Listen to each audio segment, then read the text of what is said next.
अपने झांकने के लिए, तमाशा देखने के लिए खिड़कियां तो खोली, मगर हमारा साथ देने के लिए अपना दरवाजा किसी ने नहीं खोला। चलो ये तो आरोपी थे, हाफिज शाहिद आरोपी थे, कारी राशिद आरोपी थे, अब्दुल सुभान आरोपी थे, लेकिन इनकी फैमिली का क्या कसूर है भाई? इनकी फैमिली का क्या कसूर था? आपने तो उनसे भी रिश्ता तोड़ दिया।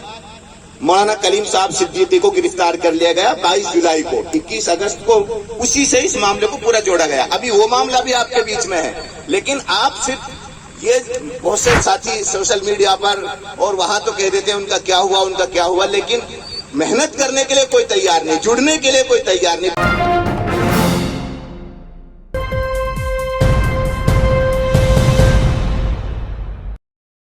सभी ने खिड़कियां खोली, मगर दर किसी ने नहीं खोला। मेरी बात समझना, सबने झांकने के लिए, तमाशा देखने के लिए खिड़कियां तो खोली, मगर हमारा साथ देने के लिए अपना दरवाजा किसी ने नहीं खोला। बुरा मत मानना, मैं इस सच्चाई को बयान कर रहा हूं। क्या ये इस्तिकबाल आज से तकरीबन 3.25 साल पहले जब जमानत पर आपकी इस बस्ती के हाफिज शाहिद साहब जमानत पर रिहा होकर आए थे, क्या उनका हक नहीं बनता था? मैं आपसे सवाल करता हूं, आज से 3.25 साल पहले जब हाफिज शाहिद साहब जमानत पर आए थे, क्या उनका हक नहीं बनता था? खैर वो वक्त गुजर गया। उसके अब 9 मई को जब ये बाइज्जत बरी होकर वो जमानत पर आए थे, बाइज्जत बरी होकर कारी राशिद साहब आए, हाफिज शाहिद साहब आए, अब्दुल सुभान साहब आए, क्या उनका हक नहीं बनता था इस्तिकबाल का? मैं पूछना चाहता हूँ, उलमा से पूछना चाहता हूँ, आप लोगों से पूछना चाहता हूँ, उनका जब कसूर नहीं था, क्या उनका इस्तिकबाल का हक नहीं था? जिन्होंने हमारे खातिर, जो बेकसूर थे, जिनको एक प्लानिंग, एक मंसूबाबंद साजिश के तहत में जिनको फंसाया गया, जो 9 साल अपने बच्चों से दूर रहकर आए। मैं बहुत शिकवे शिकायत करना नहीं चाह रहा मैं, और ना मैं ये मौका है और ना इसका कोई फायदा है, लेकिन वो वक्त देखा है हमने अपनी आंखों से। सब चेहरे हमारे सामने, जिम्मेदारों के सामने भी हैं। आज तक हाफिज शाहिद साहब के घर कोई गया हो, कोई जिम्मेदार गया हो, आप किस हाल में हैं? और जब वो जेल में थे, सबसे बड़ी बात यह है, ऐसे मौके पर चलो उनके ऊपर आरोप है, चलो ये तो आरोपी थे, हाफिज शाहिद आरोपी थे, कारी राशिद आरोपी थे, अब्दुल सुभान आरोपी थे, लेकिन इनकी फैमिली का क्या कसूर है भाई? इनकी फैमिली का क्या कसूर था? आपने तो उनसे भी रिश्ता तोड़ दिया। करीब के लोगों ने, जिम्मेदारों ने, रिश्तेदारों ने, आपने तो फैमिली का भी हालचाल नहीं पूछा। सिर्फ धारा के साथ बहते हो, ये मिजाज है। आज सब इस्तेमाल करने के लिए आ गए, ठीक है, ये भी हमारा फर्ज बनता है हम इसको, लेकिन आपने 9 साल में क्या खबरगिरी की उनके बच्चों की? उनकी फैमिली से आपने रास्ता क्यों तोड़ा? उनका क्या, उनको तो आपने बिल्कुल अलग थलग छोड़ दिया। बहरहाल ये भी एक पहलू है, इस पहलू से भी हमें सोचना चाहिए। और अभी भी एक और मसला है मेवात वालों, अल्लाह के फजल से जनाब एडवोकेट महमूद फराजा साहब की मुस्तकिल मेहनत से और जमीयत उलमा की मेहनतों से ये हजरात आपके बीच में हैं। खुशी का मौका जनाब की मेहनत से मिला है, और जमीयत उलमा के वास्ते से सारी बातें हैं, खैर उस तफसील में हम नहीं जाना चाहेंगे।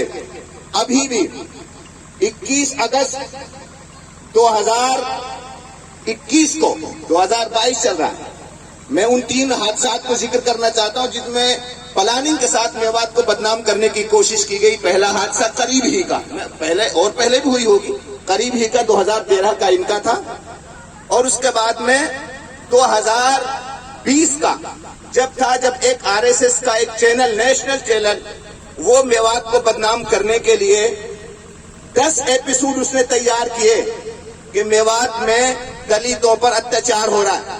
उस मौके पर भी हमारे कोई साथी आगे नहीं आए, लेकिन अल्हम्दुलिल्लाह हमारे कुछ गैर मुस्लिम साथियों ने उसको काउंट किया। एक वक्त वो भी आया था। अल्लाह के फजल से हमारे मेवात में भी भाईचारा बाकी है, और वहां के लोगों ने मिल करके उसको काउंट किया, जगह जगह सच्चाई लोगों के सामने लेकर के वो आए। उसके बाद में अभी तीसरा 2021 का 21 अगस्त 2021 को एक फर्जी और झूठा मुकदमा दर्ज होता है कि मेवात में जबरन धर्म परिवर्तन किया जाता है।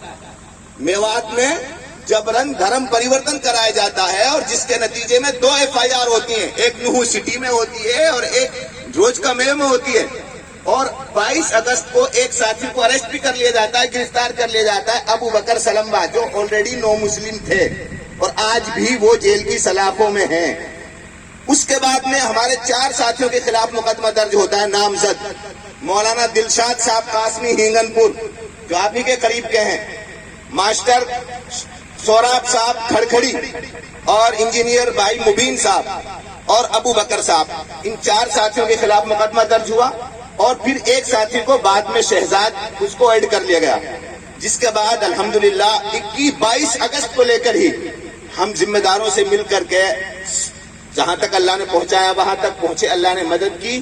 اس موقع پر بھی ایک بڑی سازش تھی میوات کو ملکی سطح پر, نیشنل سطح پر بدنام کرنے کی, لیکن اللہ کے فضل سے اس میں 2 ساتھی تو ریلیز ہو گئے. ابھی 2 ساتھی, ایک ساتھی وہ جیل میں ہے, اور اس کے 1 مہینے کے بعد مولانا کلیم صاحب صدیقی کو گرفتار کر لیا گیا 22 جولائی کو. 21 اگست کو اسی سے اس معاملے کو پورا جوڑا گیا. ابھی وہ معاملہ بھی آپ کے بیچ میں ہے, لیکن آپ صرف یہ بہت سے ساتھی سوشل میڈیا پر اور وہاں تو کہہ دیتے ہیں ان کا کیا ہوا, ان کا کیا ہوا, لیکن محنت کرنے کے لیے کوئی تیار نہیں, جڑنے کے لیے کوئی تیار نہیں, پریوار سے ملنے کے لیے کوئی تیار نہیں. یہ ایک پہلو ہے. جبکہ حدیث شریف ہم پڑھتے ہیں, المسلم اخو المسلم, مسلمان مسلمان کا بھائی ہے, نہ اس پر ظلم کرتا ہے اور نہ اس کو بے یار و مددگار چھوڑتا ہے. بے یار و مددگار چھوڑنا, اس پہلو کو میں بتانا چاہوں گا. یہ تو سمجھ رہے ہو آپ ظلم نہیں کریں گے ہم, لیکن بے یار و مددگار کا مطلب یہ ہے جیسے ہم نے قاری راشد کو چھوڑا, جیسے ہم نے حافظ شاہد کو چھوڑا, جیسے ہم نے عبدالسبحان کو چھوڑا, اور جیسے ابھی ہم نے مولانا دلشاد صاحب, ماسٹر سوراب صاحب, حافظ انجینئر مبین صاحب اور ابو بکر صاحب کو چھوڑ رکھا ہے. یہ ہے بے یار و مددگار چھوڑنا. ان لوگوں نے, ان کو آپ نے بھلا رکھا ہے. تو کل ملا کر کے بات لمبی ہو جائے گی, وقت ویسے ہی بہت زیادہ ہو گیا ہے. میں آپ لوگوں سے نہایت درد کے ساتھ یہ گزارش کرتا ہوں, علماء کرام سے بھی, کوئی بھی وقت آئے خدا کے لیے ایسے موقع پر ہمیں ڈر اور خوف کو نکال کر کے ہمیں میدان میں آنا چاہیے. ہم سب کا مشترکہ مسئلہ ہے, اور اللہ کے فضل سے بہرحال یہ ساتھی آپ کے بیچ میں ہیں. ابھی بھی ان کے بہت سے مسائل ہیں, ابھی بھی آپ ان سے مل کر کے پوچھ سکتے ہو بھائی کیا گزری. ابھی تو آپ نے ان کے داستان نہیں سنی کہ کیسے گزری, کون اس کا ذمہ دار ہے. اور ایسے لوگوں کو بھی چنہت کرنا, ایسے لوگوں کو بھی جن کی وجہ سے نوبت آئی ہے, ایسے لوگ بھی ہیں, لیکن آپ سچائی کو جاننا ہی نہیں چاہتے, آپ تحقیق کرنا ہی نہیں چاہتے ہیں. آپ نے کبھی پوچھا ہی نہیں ہوا کیوں, وجہ کیا ہوئی. تو بہرحال یہ ساری چیزیں ہیں. میں یہ باتیں تو کبھی آپ ہمارے ساتھ بیٹھیں گے تو ہم بتائیں گے آپ کو. بہرحال ہم بہت شکر گزار ہیں بے پناہ اپنے مہمان خصوصی جناب ایڈوکیٹ پراچا صاحب کے, جو ہمارے بیچ میں اس محبت کے پیغام کو لے کر آئے. انصاف کی جیت ہوئی ہے, انشاءاللہ رات کتنی ہی اندھیری کیوں نہ ہو گھبرانا نہیں چاہیے. انشاءاللہ انصاف کا سویرا ہوتا ہی ہے, اور وہ ہوا بھی ہے. بہرحال ہماری کوششوں کا ہمارا جتنا دخل ہو جائے گا وہ کام آئے گا. اللہ تعالیٰ ان حضرات کی جو قربانیاں انہوں نے دی ہیں اس کا بہتر بدلہ پوری میوات کی طرف سے ان کو عطا فرمائے. ان کی فیملی کو, ان کے پریوار کو جو اذیتیں جنہوں نے جھیلی ہیں, اللہ تعالیٰ اس کا بہتر بدلہ ان کو دنیا اور آخرت میں عطا فرمائے. اور جو کوششیں جس ساتھی نے بھی جس درجے کی ہے, اللہ تعالیٰ اس کوشش کو بھی قبول فرمائے. وآخر دعوانا الحمدللہ رب العالمین.